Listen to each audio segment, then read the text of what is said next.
Hello and welcome to Erisha EduSupport, an initiative by the Rana Group. Erisha is here to fulfill dreams of higher education of millions of students, not only in India but also abroad. This video is in continuation with our journey towards understanding graduate record examination.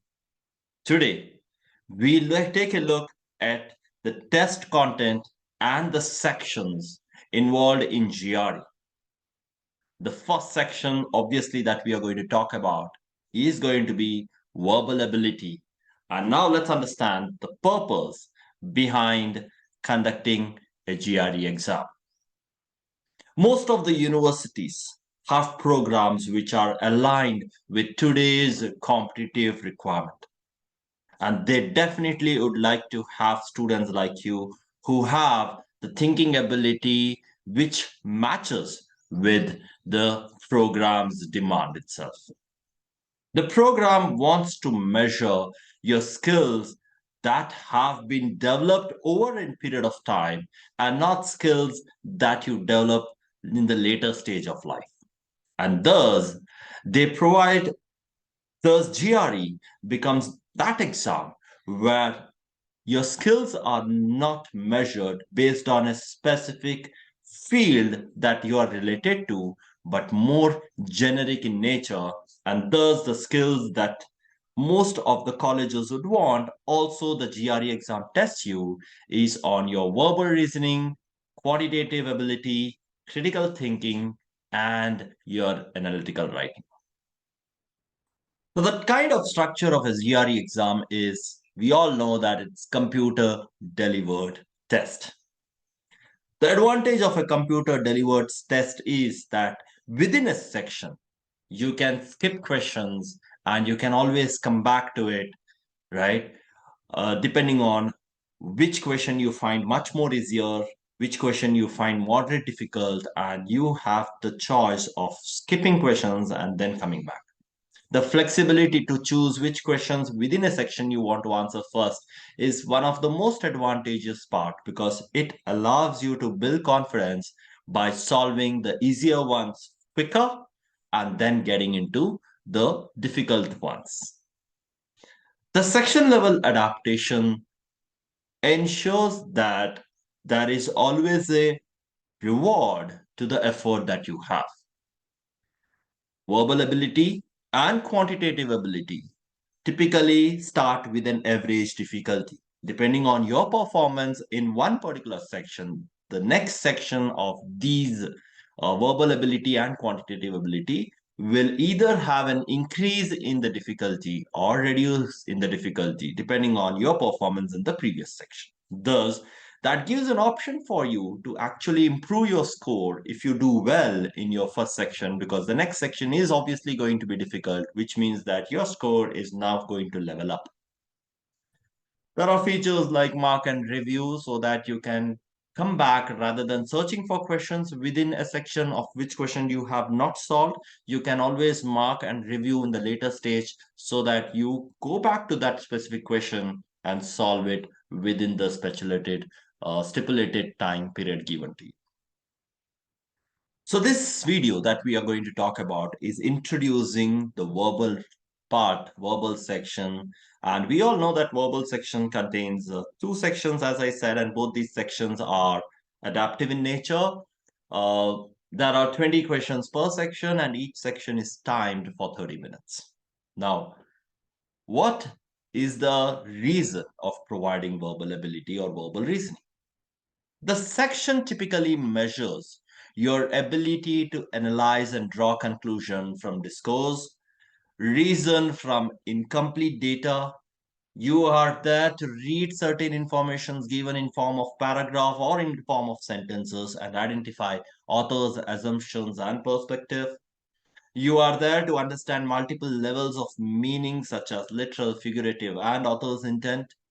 Not only stating that, but within them, you are also there to identify certain words and get their meanings. So you got to select important points. You are there to distinguish between minor or irrelevant points to rather the selected or the relevant points. You are there to ensure that you are able to summarize your text, understand the structure of the text, and understand individual words and sentences, and so on and so forth. All these together forms your skill in the verbal reasoning part. And thus, this exam tries to test you all these skills in various parts of the questions, ranging from questions related to reading comprehension, questions related to sentence enhancement, and questions related to text completions. Now, the overall verbal ability tries to measure your ability to analyze and evaluate written materials uh, in terms of words that has been used, in terms of sentences, in terms of ability to understand the perspective of an author's point of view, uh, analyze relationship between certain sentences. There are questions can appear in various formats out there.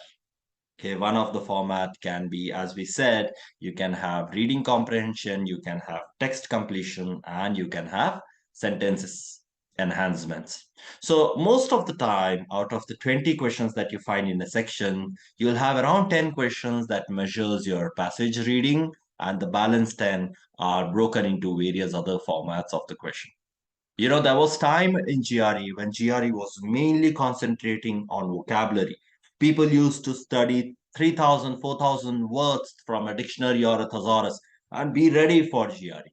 But understanding the way people are moving, the way requirements are changing, the structure of GRE changed in such a drastic way that today it tries to test your skills in able to understand, read, understand, and analyze the point of view from different angles, not only from a reader's point of view, but also from an author's point.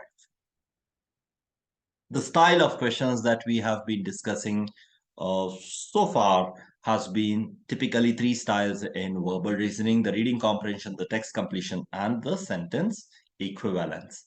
This video that I'm going to cover further now is going to concentrate only on one part, that's reading comprehension, and we will come again with the other videos which will concentrate on the rest of the part. Now let's understand the reading comprehension.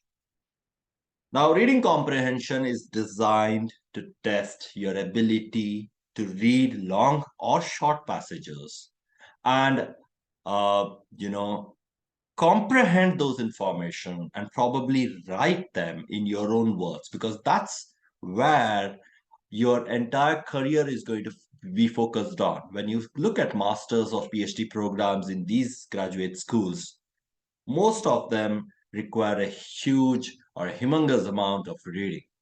And when you do that, it is not that you are expected to read thousands and thousands of pages and write them in thousands of pages too. We would like, every college would like to impart your that ability where you are able to read a long information and summarize it in such a way that when you present it to someone, people will understand the entire information that you want to convey. And thus, that's the main reason why reading comprehension becomes one of the most testing tool in and very commonly asked questions in almost any kind of competitive exams that you find today in the world. The abilities of giving or the testing of the skills of an individual is more to figure out whether you have an understanding of words and sentences, whether you are able to understand paragraphs and larger bodies of text, whether you're able to distinguish between minor and major points. Do you have the ability to summarize what you have read in simple, common words and draw conclusions out of the author's point of view? Right? Reasoning from incomplete data to infer missing information. You should be able to understand structure of the text and, as I've been telling you, the author's assumption and perspective.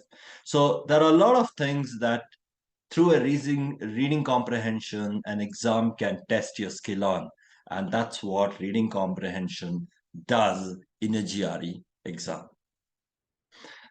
Now, what is the typical format of this RC? The test contains approximately 10 passages. Most of them are either one paragraph long or, some of them can be more than one. But the idea is pretty straightforward. The idea is that you should be able to comprehend whatever you read. Now, where do these passages come from? Most of the times, these passages come from both academic and non-academic driven books and periodicals, right?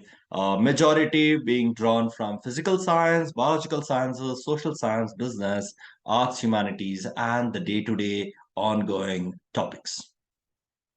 Now, as I said, that around 10 questions are from the passage, right? Now, each passage can have anywhere from 1 to 6 questions associated with it. It completely depends on the size of the passage, right? Question can cover any topics that was listed above, but the kind of questions will be either there'll be a single answer. Single answer questions are typically where you will have a question followed by 5 answer options and you need to select one which is approximately closest answer to the given question. Remember, out of these 5, you will typically find 3 of them which is very, very close. You've got to select the best suitable answer.